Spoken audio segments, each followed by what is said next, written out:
Welcome to the Envision Rise podcast. I'm your host, Stacey Hegarty, Vice President of Equity and Inclusion for Envision Rise. Joining us today is Karuna Ramanathan, and he's joining us from Singapore tonight, which is, you are our first guest from Singapore. I'm very excited to have you. And you are the Principal Consultant for KR Consulting. Thank you, Stacey. It's a real pleasure. Thank you.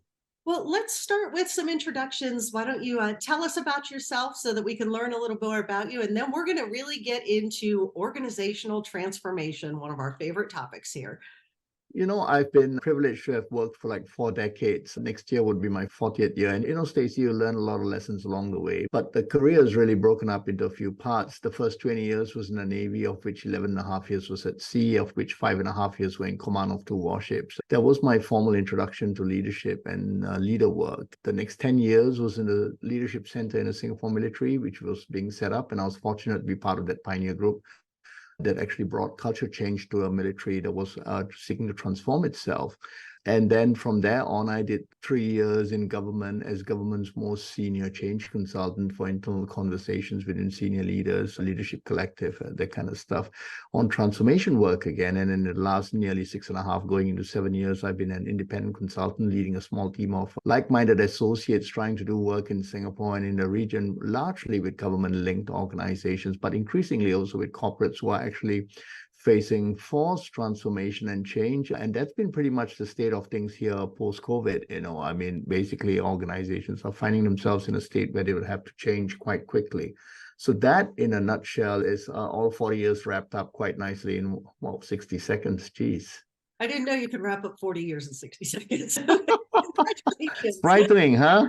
A little taken aback that you spent so much time in the military and in government, 2 branches of the world that we don't think of as being open to organizational transformation. Of all the places you could go to implement change, that's a hard thing to do.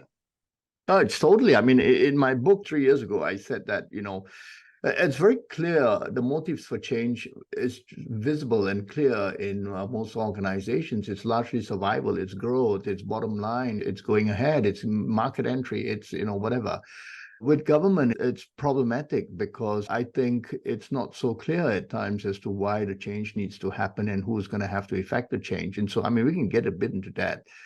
And it's even harder in the military because the overuse of power in a hierarchical system gives you an illusion that you actually get some change work going, but a lot of that is simply compliance. And so that's a lot of process-driven stuff. So you have different systems. I do say this in my talks. I said, if you really want to cut your spurs in change and transformation work, go to government. That's where you'll find it all thick and difficult and messy. Well, and the culture itself doesn't lend itself well to agile change. And then throw in a whole bunch of regulations and oversight, and the things that we can do in the private sector just aren't reflected there. Totally. It actually is quite troubling because alongside with change, you actually have to innovate. And that's like, a lot of luminaries have said this, scholars like John Cow and all have said, you have to innovate. It's messy and inefficient. And it just is counterculture, Stacey, to the way government organizations have evolved. And at least in this side of the world, there seems to be a certain type of people who actually get into government, and that it's not a criticism, but it's simply established ways of working, and it's really hard to unfreeze, to use an organizational development term. We've got the same thing going on this side of the world where... Okay, then. I'm somewhat comforted. There seems to be a perception that there's something comforting about not changing. And it's hard to, quote unquote, and I'm using air quotes now, talk people into changing. Let's dig in a little bit further and let's talk about, how do you confront that issue? The issue of people just being hesitant to change. They may have good reason, they may have no reason, but how do you start to work with people that way? I start with the principle in the work that I do, and I'm actually having a session in about 2 hours, actually, with a bunch of leaders. I start with the principle that change is incredibly difficult for all of us. And I start with myself. I mean, I get annoyed when things are not the way I want to see it, basically when things change for me. And so it's a natural human condition. It's not a criticism. I would be alarmed to meet someone who is all change ready, jumping up and say, yeah, where's the change? Where's the change? That was So okay. it starts and ends with me. It starts and ends with me. And really, if we break it down, and I do that in my work with leaders, you are either a leader or you want to be a leader. Now, the differential there is power. If you are a leader and you've earned your right to be it in most cases, you are in a position of power. The problem with that is sometimes the overexercise of that results in all kinds of issues and the justification for that, get work done, this is a deadline, results. That's a leader issue, and change is incredibly difficult for leaders because they are simply successful people. That's the Marshall Goldsmith piece, right? But there's a whole lot of us just sitting under those positions that have understated a lot of our potency for influence. And that's where the difference between leader and leadership becomes apparent. So then invoking that potential becomes quite interesting to the middle core. I mean, they used to be called middle managers, but in the last 3-4 years, with false changes happening, you now have a big bunch of people all bunched up in the middle core. They may be managers, supervisors, project leads, team leads, people who deal with vendors, stakeholders, young graduates who have to be stuck in suddenly working in areas that they're not comfortable with. That's a lot of leadership ask going on there, and leadership is simply a process of influence. And so when we do that work, I mean, we actually invoke that potency for influence because influence makes you more successful. And for leaders, it's a little harder, but basically the start point is don't be a jerk, I mean, basically don't stifle all these things that need to happen. So there are different entry points into that logic, that cognitive space, but getting to the affective and emotive space is a lot harder. I mean, and then that's well known around the world. I want to talk about that some more. That's something that the guests I've been hosting lately, we've been talking about the emotion of work and the way you feel about the work that you do and the way you feel at work. Is that something that you're seeing a lot of, that it's becoming much more important than ever? Oh, totally. I mean, that's an interesting point because when we work with middle managers, we start there. I mean, I typically start there. How do you feel at work? And because influence is leaders in organizations have to produce results and they should be forgiven for that. A lot is being asked of them, but at the end of the day, the organization is not a family happy place. I mean, it can be if you work hard at it, but the bottom line is still results. And so a lot of the work that's going on is couched in the language of results. And sometimes it's unpleasant because, as I say to leaders, you produce, but you also unintentionally reduce. You reduce people to states where they don't actually feel good. Now, with the middle core, which is increasing the work being asked for in Singapore and in the region, and that's where the execution challenge is in a lot of transformation work, without a doubt, you actually have to deal with influence. And the measurement for influence is really how people feel about the impact you have on them. Not the results, but how do people actually feel about you? And here's the problem with being a leader. Have you got any feedback for me? No, boss, you're doing really okay. Don't worry about it. You know what I mean? You don't get the feedback, and we rely on 360s, 180s, and those tools are great, but it comes with a whole lot of loaded assumptions, right? But for the middle core, there are simple and effective ways to get a sense of how people actually feel around you. But the starting point for that, Stacey, to get to your question, is if you are getting to work feeling burdened, heavy, with a whole load on your back, like as if you're walking to the Everest base camp every morning, then I think that's going to be rubbing off on people. So one of the tricks that I use is, I mean, how do you feel at work? I mean, how do you feel at home? I mean, how do you really, I mean, seriously, how are your relationships at home? If you are feeling terrible at home, no one's going to feel great around you. The same principle applies at work. And as people who work in leadership positions, I mean, basically in leadership, we're just going to have to be mindful of the impact unintended we have on people if we drag our sorry selves to work and say that the whole world's against me. And that's a bit of that. Okay, you can call it a bit of the shadings of positive psychology, but it's just a law of human nature. I mean, why are you rubbing off negative energy on a lot of people? I think as leaders, sometimes we don't even realize we're doing it. Yeah, totally. We think we're doing a great job of, masking our emotions, especially if there's something going on at home. And oftentimes there's something serious going on in people's lives, but Totally. we think no one can tell. and everything's fine. And I'm exactly the same. It's just the world is terrible and it's not Oh, my fault. How do you encourage people to work through that, without becoming a psychologist? That's obviously not your role or most people's roles, but what can people do? be mindful of how you show up. Leadership presence does not require position, it requires presence. I mean, basically, you have to be mindful of how you show up. And I actually say this to middle managers and leaders. If you're having, as we all do from time to time, a terrible day, like, I'll tell you what happened last week. I took a couple of days off and I decided that I would go away for like 3 days, 4 days, And to my horror, when I woke up to get to the airport, I actually had swollen eye bags. I don't know, it was an allergy. And I just said, I was sharing it with a client yesterday. I said that, could you imagine if I was running a leadership workshop or a coaching session, or I had to give a talk, I had to consult? That would be extremely terrible for me. I mean, I always say, this is not how I'm going to show up. And so you are entitled to call the time out. I am not in my best self today. And that's the kind of work we do with middle managers. I am not feeling great. I've not had a great weekend. This has been awful for me. My dog is unwell, whatever the case might be. And let's respect that. We have those days. The problem, Stacey, is when those days become the norm. And then we start going into this downward spiral that work is actually the cause of all this, and I don't have work-life balance. I need a life. And in this side of the world, mental health is becoming a major issue. We get repeated requests from clients. So how do you deal with this? And I say, is it resilience? Is it about mindfulness? Or what is it? And you cannot afford to see work as the cause of your problems. A home can be the cause from time to time of your problems, but it's how you show up, because that influence you have on the 5 or 7 people who work around you would be quite tremendous. And so call a timeout. Just say, I'm out. I'm out of this for the next 3 days. And that level of openness and authenticity works a long way in helping people empathize with each other. And so it all kind of stacks up this way. And that's what we do here. We keep reminding people that it's okay, it's not a great day. You know what I mean? This didn't go as well as I planned. I just need to take this day off.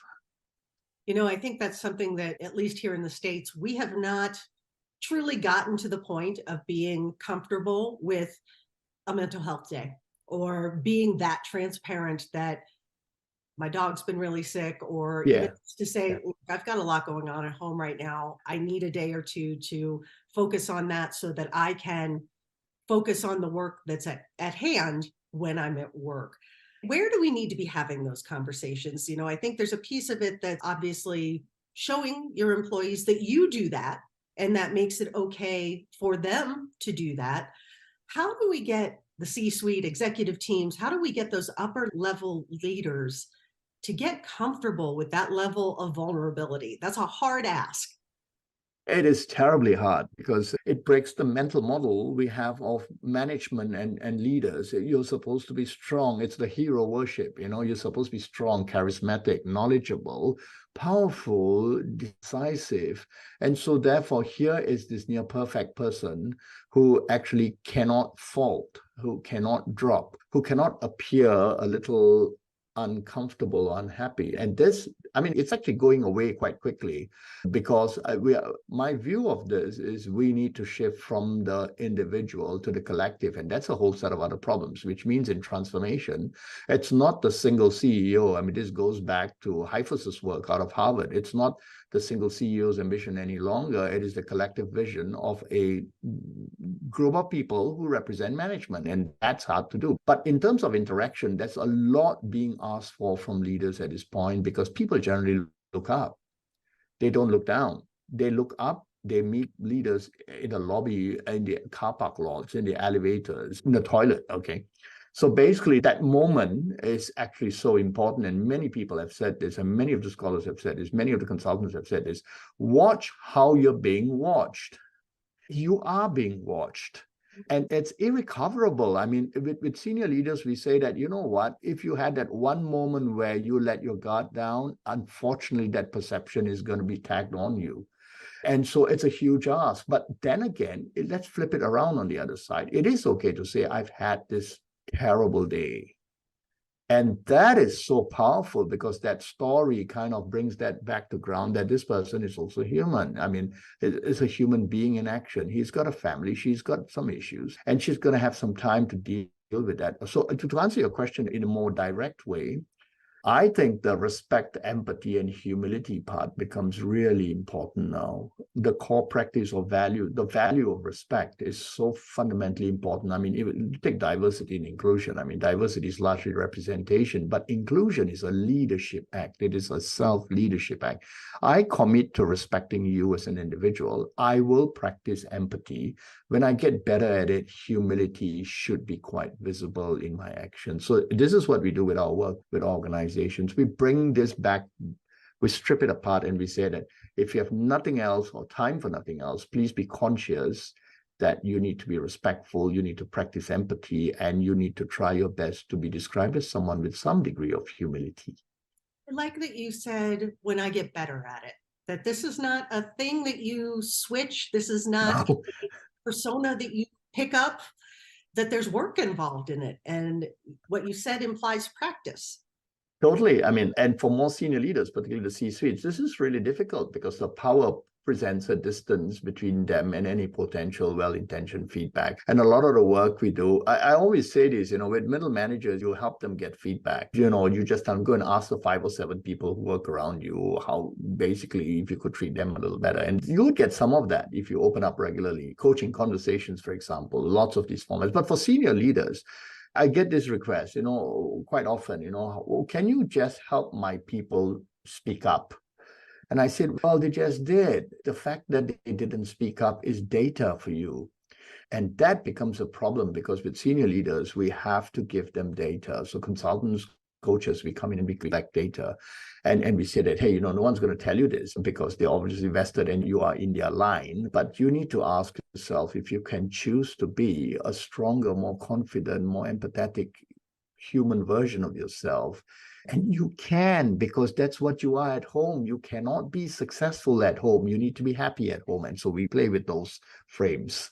That's so fascinating because so often what we hear is, that's just the way I am.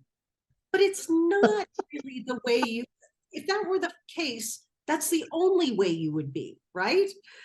And we are different people all the time. As much as we want to bring our full selves to work, I react differently with my 14-year-old daughter than I do with the CEO of my company.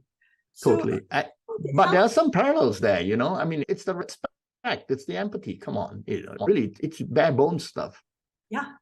Yep.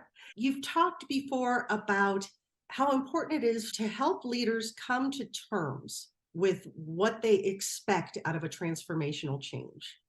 So when I think about a transformational change that has likely one of the greatest impacts that you can have, at least on the culture of your organization, it's how you show up and how you have these conversations with people. How can you get leaders to get comfortable with that? So many of us have put up some really high, solid walls to keep us from that kind of vulnerable interaction with people. If you dig a little deeper into it, which I've had the privilege of doing over the last few years, working with several organizations, you get to a place, okay, organizations, management, and the whole concept of it is functional. It is accountability and responsibility for resource. And so basically it has to be justified. And after that, it produces by itself a defense. That defense is covert for a large part, but it allows the buildup of a mental model that I need to make sure that the resources under my charge are well used, maximized, optimized, profitable, whatever the case might be, right? Then it allows for silos to form, and some of it's bad, but some of it is real, and organizations are a cobbled setups grouping of various functions that come together, and they don't necessarily work well together. But then the leaders who are actually ultimately in charge of these resources, it becomes really problematic for them to share. Let me give you 30% of my resource to do this. So in the first place, you're not going to get leaders actually changing on their own. Now, I was in a session with about 70 leaders yesterday in a big organization, and the feedback I got was, "Oh, Karuna, you're really direct." And I said, yeah, I was direct enough. I said, hey, you guys, seriously, don't expect you to be a change leader, but you are the change leadership group, which then means instead of focusing simply on strategy, you need to start to move into visioning constantly, to be able to build ambition together, to be able to make concerted choices between where the focus needs to be in terms of the limited resources, and to agree to disagree, and basically do so because you are committed to prioritization. So those kinds of pieces are a little bit easier for leaders, because then they look to the left, look to the right, and say, I'm involved in this, I'm not involved in this, I do this and I will not do this, and make those choices. And the paradigm there is the success paradigm. With the senior leaders, it always has to be about success.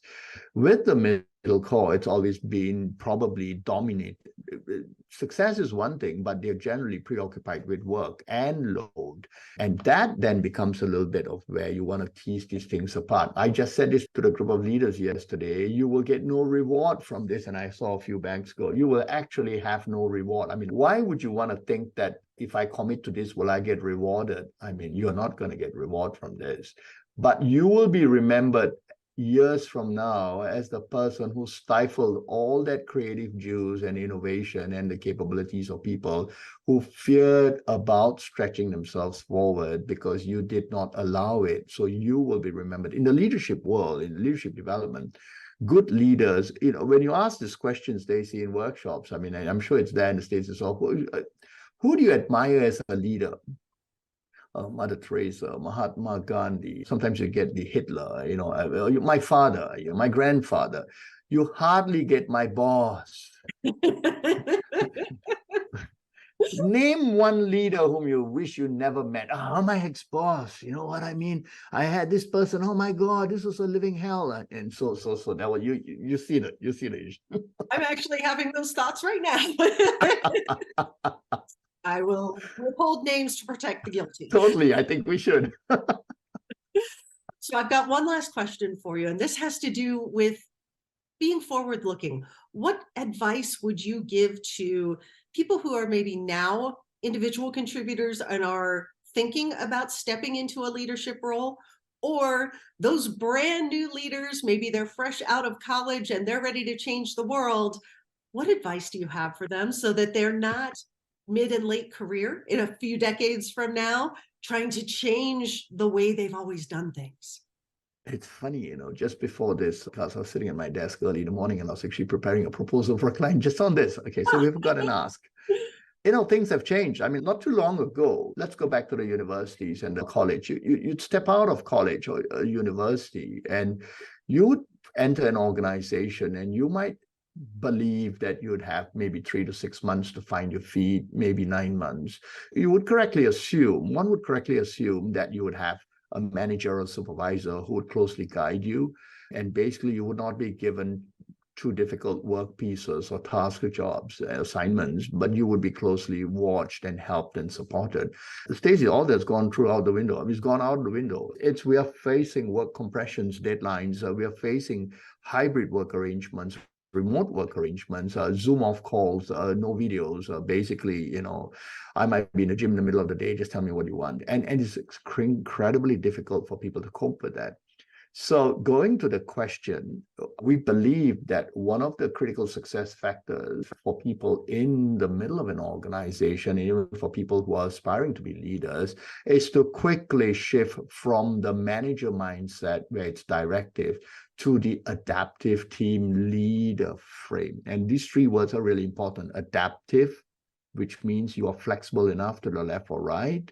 And that a little bit of that is in a sense making complexity. Team, the formats are no longer work groups, which is when most organizations are actually organized in work groups in a waterfall, but in terms of team formats where you look at roles instead of jobs. And leader, because you need to be prepared to step up into leadership positions as and when these present themselves, not necessarily by appointment. So adaptive team leaders are a really big thing with the work we do. And we're going out in Singapore, I mean, we are branching out into the ASEAN region for that because there's a huge ask for it right now. And I think there will also be some generational potential in terms of the younger people who are a lot more internet savvy and the democratization of knowledge. And they really wonder, why do I have to sit in a room and listen to you for 2.5 hours when you actually can get straight to the point in 20 minutes? And that's being adaptive team leader. I hope I answered that question. Absolutely. Adapt, and be willing to adapt some more. I like it. Yeah. Well, Karuna, where can people get in touch with you? You mentioned your book. Where can they find you? The book was not meant for sale, but I'll happily send you a copy if you want to read it, Navigating the Seas of Change. It's just a 90-pager on how the naval experience actually helped me to actually look at leadership from a fresh pair of lens for organizations. But you can find me at Karuna at krk.sg, and I think you'll have those in the notes as well. And do drop me a line, and I'll be more than happy to talk you through some of your issues and point you to the resources should you need it. I've already had in some of the earlier calls where I had some well-intentioned, hey, what about this and what about that? I'm most happy to speak again and share more about my thoughts, Stacey. Always willing. And thank you so much. You are obviously a wealth of knowledge and so much great information. I am fascinated with your story. Karuna, thank you so much for being a guest on the podcast today. We appreciate it, and we hope to talk with you again. The pleasure's been all mine. Thank you, Stacey. Thank you. Thank you so much for listening to today's episode. And so with your help, we can get this message to more people. Subscribe, rate, and review the show, and be a part of making a difference, because it starts with you.